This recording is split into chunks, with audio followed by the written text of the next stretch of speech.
This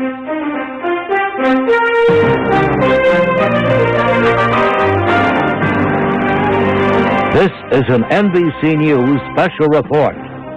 Target Iraq. Here is John Siegenthaler. And we continue our coverage now of the war in Iraq, which began tonight. Saddam Hussein is a picture of Saddam Hussein making a statement is on Iraqi TV right now. We don't know whether this is live or on tape, but let's listen. The enemy is defeated.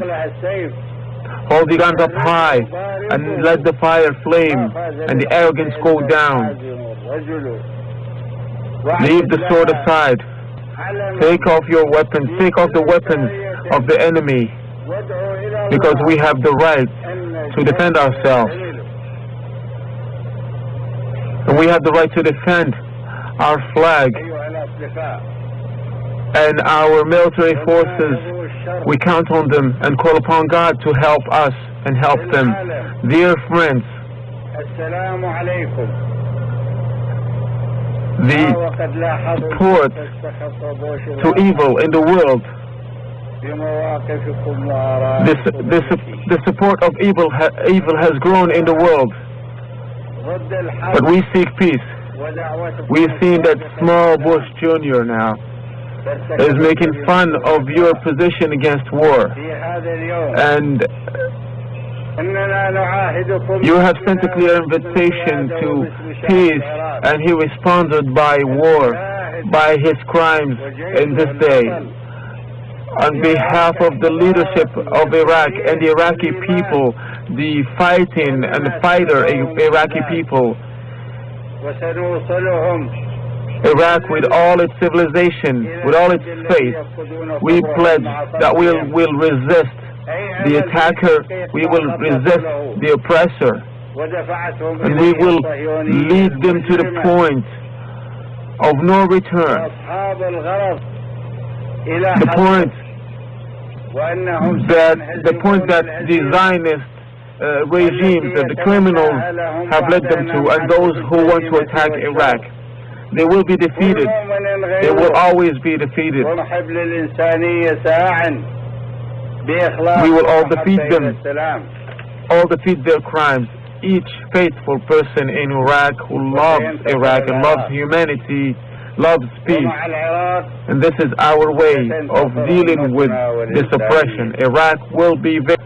With Iraq, with the victory of Iraq, our nation will be victor. The humanity will win, and evil will lose, and will be struck, by that will defeat him. The enemy cannot continue in his war against us, against the nation of Iraq and our Arabic nation.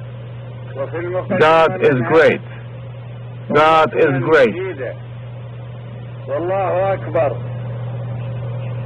And at first, our glorified nation, God is great. God is great. Long live Iraq and Palestine. God is great. God is great. Long live our glorified nation. And long live humanity. With peace, security. And God is great. And let the arrogance be defeated. And long live Iraq. Long live Iraq. Long live the jihad of Iraq. This is the state of Iraqi TV. Again, we do not know whether this is live or whether it is on tape. Back on Baghdad, the beginning of this war against Iraq. But at the State Department, NBC's Andrea Mitchell is standing by. Andrea, what do we know about this appearance by Saddam Hussein? Intelligence analysts tonight are still trying to assess whether this is the real Saddam Hussein, whether this was a pre-recorded message. They were anticipating that he may have recorded several messages in advance in anticipation of the expected U.S. attack. They, of course, had hoped that this intelligence bonus that they had earlier today, which indicated that Saddam personally and also members of his top leadership were in an underground bunker. Exactly. So that is what the experts will now be looking at. We determine whether it was leading today. that the leadership and members of the immediate family and leadership were in a bunker and that they could have this opportunity. All right. NBC's Andrea Mitchell is State Department. Andrea, thanks very much. Sure thing. And we want to show you some videotape and bring in our NBC News analyst, William Arkin, who's been sitting with me here on the set. And Bill, first of all, this is video from about 8:20 this morning, Baghdad time. And as we saw in Baghdad, it appears to be another attack, possibly another attack by U.S. forces. We're not sure. Where are we looking, do you think? We're sitting basically in the Ministry of Information, which is in downtown Baghdad, John. And I think that this is a perspective that is looking to the east, down the Tigris River, in an area where the palaces are located. My guess is that it looks like distance with the Secretariat and the Council. The further last strike would be as far across the street from the palace, which is called Project That Command Bunker. Significant one it is. All right. And condition in Baghdad. Are there any breaking developments? Here on NBC News. I'm John Porter.